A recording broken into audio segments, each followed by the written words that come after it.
பானிபூரி, பேல்பூரி, மசாலா பூரின்னு எத்தனையோ பூரி சாப்பிட்ருக்கோம்ல. ஆனா நான் இந்த சாக்லேட் பூரிங்கிறத பார்த்ததுக்கப்புறம் என்ன கருமாந்திரம்னு நெனச்சேன். பட் டேஸ்ட்டு செம்மையா இருந்துச்சு. அத தான் வீட்ல வந்து ரீக்ரியேட் பண்ண போறோம். நீங்க பார்த்துட்டு இருக்கிறது தான் விளாக்ஸ் வித் ராக்ஸ். புடிச்சிருந்துச்சுன்னா மறக்காம கமெண்ட் பண்ணுங்க. அண்ட் லைக் பண்ணுங்க. சப்ஸ்கிரிப்ஷன் முற்றிலும் இலவசம் தான். கூடயே அந்த பெல் ஐகானையும் ப்ரெஸ் பண்ணிக்கோங்க. இது செய்றதுக்கு பீனட் பட்டர் தான் தேவைப்படும். அதனால அக்கா வந்து இந்த வேர்க்கடலை இருக்குல்ல, அத வந்து வறுத்து லைட்டா சிம்ல வச்சு வறுத்துக்கோங்க.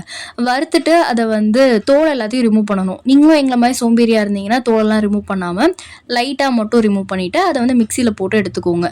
அது கூடயே வந்து நாட்டு சர்க்கரை உங்களுக்கு எவ்வளோ வந்து இனிப்பு தேவையோ அவ்வளோ வந்து போட்டுக்கோங்க. அண்ட் கொக்கோ பவுடரும் வந்து போட்டுக்கலாம்.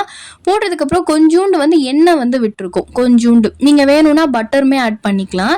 பட் அப்போதைக்கு வந்து எண்ணெய் வந்து ஆட் பண்ணியிருந்தோம். அதுக்கப்புறம் இத வந்து அரைச்சு எடுத்துக்கலாம்.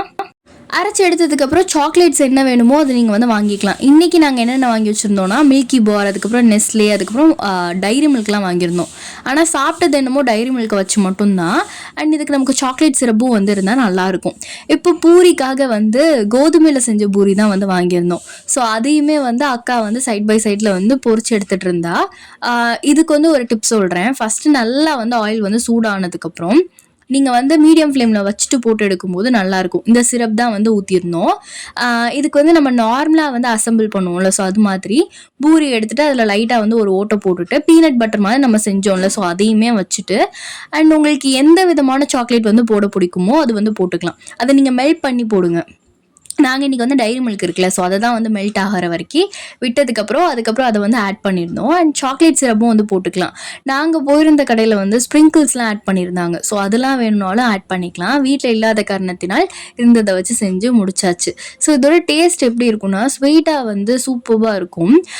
இது வந்து பூரியோடு சேர்த்து சாப்பிட்றோமே அப்படின்லாம் வந்து தெரியாது. ஓகேங்களா, சாக்லேட்டோட ஃப்ளேவர் தான் தெரியும். சூப்பராக இருக்கும். அண்ட் இது மாதிரியும் ட்ரை பண்ணி பாருங்கள். அதோட பீசஸை போட்டுட்டு அதுக்கப்புறம் போட்டு சாப்பிட்டிங்கனாலும் சூப்பராக இருக்கும். இது மாதிரி யூனிக்காக வந்து செஞ்சு பாருங்கள், நல்லாயிருக்கும். குட்டீஸ்க்கும் ரொம்ப பிடிக்கும். அவ்வளோதான்.